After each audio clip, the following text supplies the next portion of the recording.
I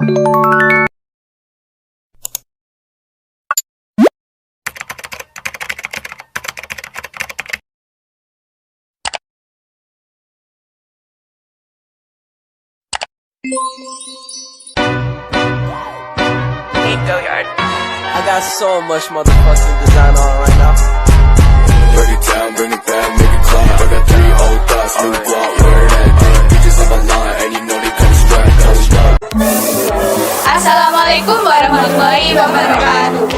Di video kali ini, kelompok kami akan menjelaskan konsep Pancasila sebagai paradigma pembangunan di bidang kesejahteraan rakyat.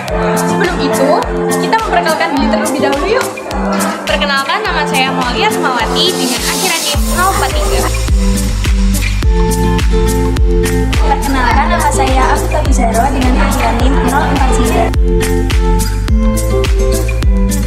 Perkenalkan, nama saya Dewi Syamsyaramawati dengan akhiran NIM 054.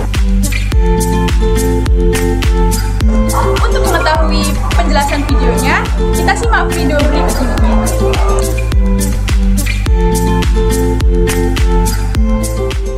Kesejahteraan pada dasarnya memiliki pengertian terpenuhinya kebutuhan lahir dan batin masyarakat Indonesia dari manusia lahir hingga meninggal dunia.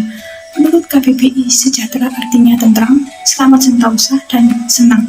Artinya kondisi manusia di mana masyarakatnya dalam keadaan sehat, damai, dan senang. Kesejahteraan sendiri termaktub di Pancasila sila kelima yang berbunyi keadilan sosial bagi seluruh rakyat Indonesia. Dalam hal ini memiliki arti pemerintah memberikan garansi atau jaminan terhadap kesejahteraan masyarakat. Salah satu indikator kesejahteraan adalah kesehatan.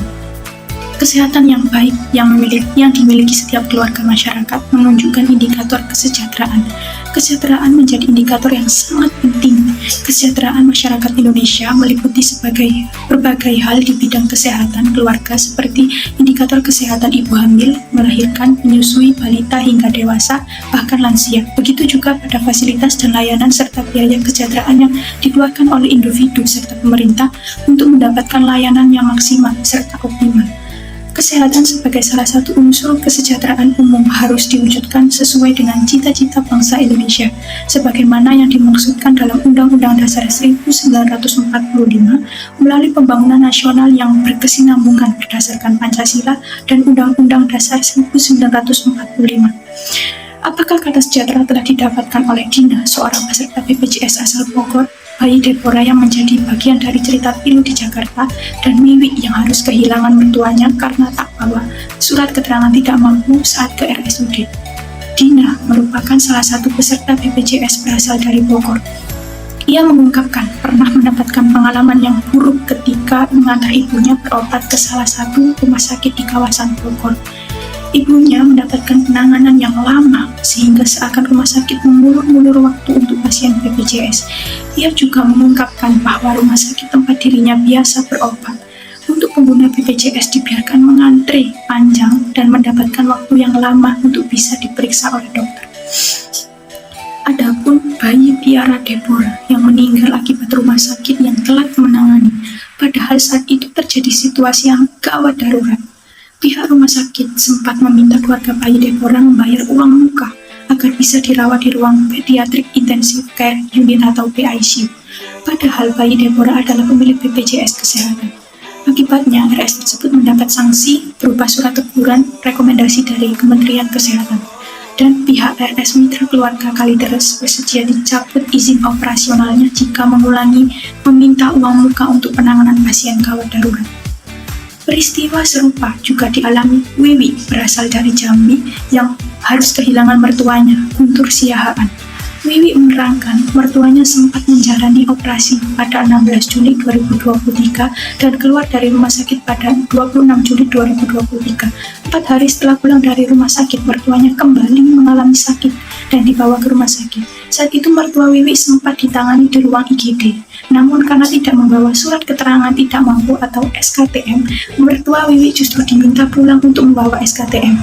Sementara alasan petugas IGD pasien harus membawa SKTM dan mempunyai BPJS baru bisa dibawa ke RS untuk diberi perawatan. Saat itu ia menjelaskan juga bahwa untuk membuat SKTM ia harus pergi ke kampung terlebih dahulu di Sarolangun dan masih diurus oleh pihak keluarga di Sarolangun, sementara mertuanya berada di Jambi bersamanya. Alhasil karena disuruh pulang oleh pihak RSUD maka nyawa mertua Wiwi tidak tertolong. Dari peristiwa tersebut dapat dikatakan bahwa masih ada pihak rumah sakit yang mengabaikan pelayanan kesehatan bagi masyarakat. Sedangkan di dalam peraturan yang mengatur tentang kesehatan, masyarakat berhak memperoleh pelayanan kesehatan sesuai dengan standar. Pengetahuan yang dimiliki dokter tentunya jauh lebih baik dibandingkan pengetahuan yang dimiliki pasien dalam hal mengidentifikasi kesehatan pasien. Namun disayangkan dalam kasus tersebut, dokter tidak bisa memberikan pelayanan yang maksimal kepada pasien gawat darurat akibat terhalang oleh proses administrasi rumah sakit. Bagi administrator kesehatan, perlu melakukan tindakan pendekatan analisis manfaat biaya yang secara cermat dan selalu mengutamakan kesejahteraan pasien. Pemerintah juga memiliki andil dalam hal ini. Pemerintah perlu memperhatikan ketersediaan dan pemerataan pelayanan kesehatan dan fasilitas pelayanan umum secara proporsional, terutama di wilayah-wilayah terpencil, tertinggal, dan termiskin. Pengakuan dan perlindungan hak atas kesehatan sebagai bagian dari HAM di dalam Undang-Undang Kesehatan perlu lebih ditegaskan, terutama menyangkut pelayanan kesehatan bagi orang miskin, lanjut usia, perempuan, bayi, dan anak. Paradigma pembangunan mengacu pada pandangan umum tentang cara suatu masyarakat atau negara mengembangkan diri. Terdapat berbagai paradigma termasuk pembangunan berbasis ekonomi, ekologi, sosial, atau berkelanjutan. Setiap paradigma memandang pembangunan dari sudut pandang yang berbeda-beda, memengaruhi kebijakan dan strategi pembangunan yang diadopsi oleh pemerintah atau organisasi yang terkait. Pancasila di Indonesia ini dianggap sebagai panduan utama dalam merumuskan paradigma pembangunan dalam bidang kesejahteraan rakyat. Nilai-nilai Pancasila seperti keadilan sosial, demokrasi, persatuan, kesejahteraan, dan ketuhanan yang Maha Esa menjadi landasan bagi kebijakan pemerintah dalam membangun masyarakat yang adil, makmur, dan berkeadilan. Pancasila menciptakan dasar filosofis untuk menyelaraskan pembangunan ekonomi dengan nilai-nilai sosial dan moral, menciptakan landasan holistik bagi kesejahteraan rakyat Indonesia. Dalam hal ini, Pancasila sebagai paradigma pembangunan kesejahteraan rakyat mengandung konsep dasar yang meliputi 5 aspek pokok konsep dasar, antara lain 1. Ketuhanan yang Maha Esa, 2. Kemanusiaan yang adil dan beradab, 3. Persatuan Indonesia, 4. Kerakyatan yang dipimpin oleh hikmat, kebijaksanaan dalam permusyawaratan dan perwakilan, 5. Keadilan sosial bagi seluruh rakyat Indonesia. Berdasarkan konteks pembangunan di bidang kesejahteraan rakyat ini, nilai-nilai Pancasila tersebut diimplementasikan untuk mencapai tujuan pembangunan yang berkelanjutan dan secara merata, dengan mengutamakan suatu keadilan, kebersamaan, dan keseimbangan antara hak dan kewajiban.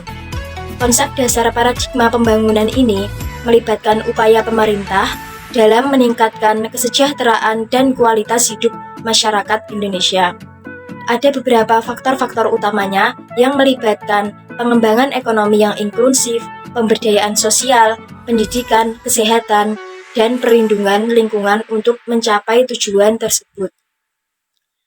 Konsep dasar paradigma pembangunan kesejahteraan rakyat yang lainnya juga dapat melibatkan 1.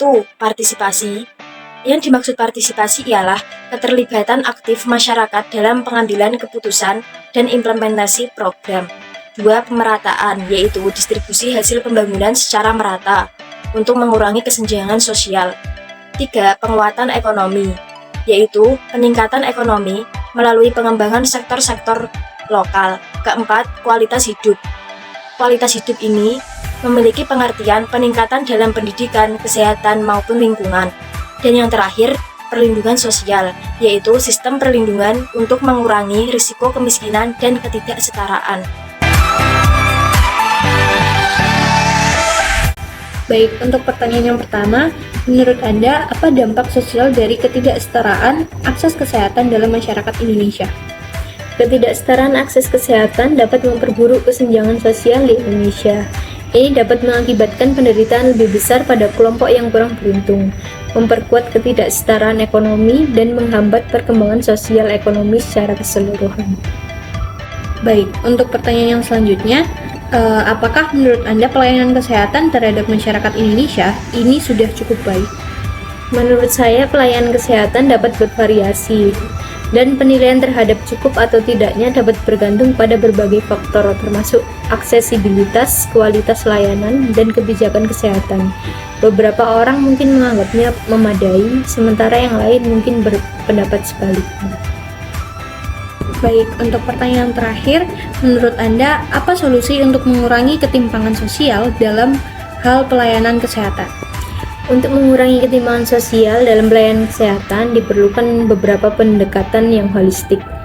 Beberapa solusi mungkin melibatkan yang pertama, aksesibilitas yang merata. Pastikan bahwa layanan kesehatan mudah diakses oleh semua lapisan masyarakat, termasuk yang berada di daerah terpencil atau berpendapatan rendah. Yang kedua, pendidikan kesehatan. Tingkatkan pemahaman masyarakat tentang pentingnya perawatan kesehatan, preventif, dan pengelolaan penyakit. Pendidikan kesehatan dapat mengurangi ketidaksetaraan dalam akses informasi. Yang ketiga, program subsidi atau asuransi kesehatan. Implementasikan program yang membantu penduduk dengan pendapatan rendah untuk mendapatkan akses ke layanan kesehatan, mungkin melalui program subsidi atau asuransi kesehatan bersubsidi. Yang keempat, infrastruktur kesehatan yang merata. Pastikan fasilitas kesehatan tersebar merata di seluruh wilayah, sehingga semua orang dapat dengan mudah mengakses perawatan tanpa harus melakukan perjalanan jauh. Yang kelima, keterlibatan masyarakat. Libatkan masyarakat dalam perencanaan dan pengambilan keputusan terkait dengan layanan kesehatan.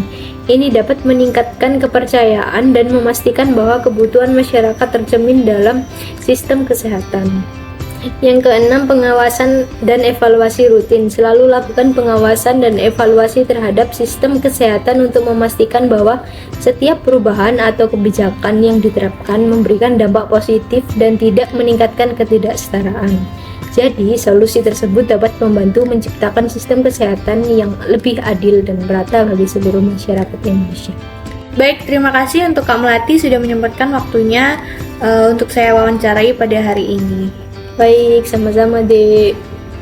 Kesimpulan yang dapat kami ambil dari keseluruhan pembahasan dalam video kali ini yaitu Pancasila di Indonesia menjadi panduan utama dalam merumuskan paradigma pembangunan kesejahteraan rakyat dengan nilai-nilai seperti keadilan sosial, demokrasi, persatuan, dan juga kesejahteraan.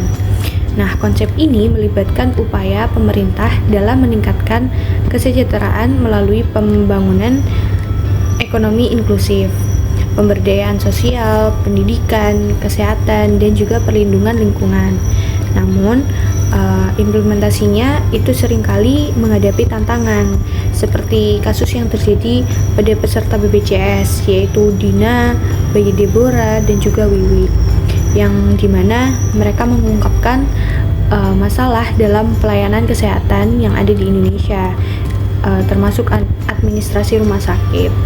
Nah, perlu adanya tindakan pendekatan analisis manfaat dan juga biaya yang sangat cermat, pemerataan pelayanan kesehatan, dan serta perlindungan hak atas kesehatan untuk mencapai tujuan pembangunan kesejahteraan yang merata dan berkelanjutan pada Indonesia. Nah, itu dia penjelasan dari kami mengenai konsep Pancasila sebagai paradigma pembangunan di bidang kesejahteraan rakyat. Terima kasih sudah menyimak video ini, semoga bermanfaat. Wassalamualaikum warahmatullahi wabarakatuh.